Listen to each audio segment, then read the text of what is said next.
മനസ്സും ശരീരവും ശുദ്ധമാക്കി ചെറിയ പെരുന്നാളിനെ വരവേറ്റിരിക്കുകയാണ് വിശ്വാസികൾ. ഒരു മാസം നീണ്ടുനിന്ന വ്രതാനുഷ്ഠാനത്തിന് പരിസമാപ്തി കുറിച്ചുകൊണ്ടാണ് വിശ്വാസികൾ ഇന്ന് ഈദുൽ ഫിത്തർ ആഘോഷിക്കുന്നത്.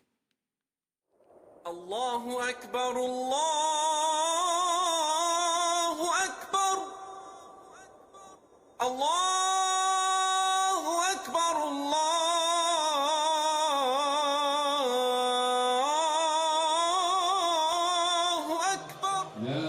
ആത്മനിയന്ത്രണത്തിന്റെയും ത്യാഗത്തിന്റെയും ദാനശീലത്തിന്റെയും മാഹാത്മ്യം വിളിച്ചോതുന്ന ആഘോഷമാണ് ഈദുൽ ഫിത്തർ. പട്ടിണിരഹിതവും കൂടുതൽ സന്തോഷകരവുമായ ലോകം ഉറപ്പാക്കേണ്ടത് നമ്മുടെ കടമയാണെന്ന് റംസാൻ വ്രതം നമ്മെ ഓർമ്മിപ്പിക്കുന്നു. പുത്തൻ ഉടുപ്പണിഞ്ഞും മൈലാഞ്ചിയിട്ടും ആഘോഷത്തിന് മാറ്റുകൂട്ടി കൈത്താളമിട്ടുള്ള പാട്ടുകൾ വ്രതപുണ്യത്തിന്റെ ഐശ്വര്യം ആവോളം പരത്തുന്നതാണ് പെരുന്നാൾ ദിനം. കുടുംബ ബന്ധങ്ങൾ ഊട്ടിയുറപ്പിക്കുന്നതാണ് പെരുന്നാളിന്റെ മറ്റൊരു സന്തോഷം. പുതുവസ്ത്രങ്ങൾ അണിഞ്ഞ് മസ്ജിദുകളിലെത്തി ചെറിയ പെരുന്നാൾ നമസ്കാരം കഴിഞ്ഞ് പരസ്പരം ആശ്ലേഷിച്ചും സന്തോഷം പങ്കുവെച്ചുമാണ് എല്ലാവരും വീടുകളിലേക്ക് മടങ്ങുക.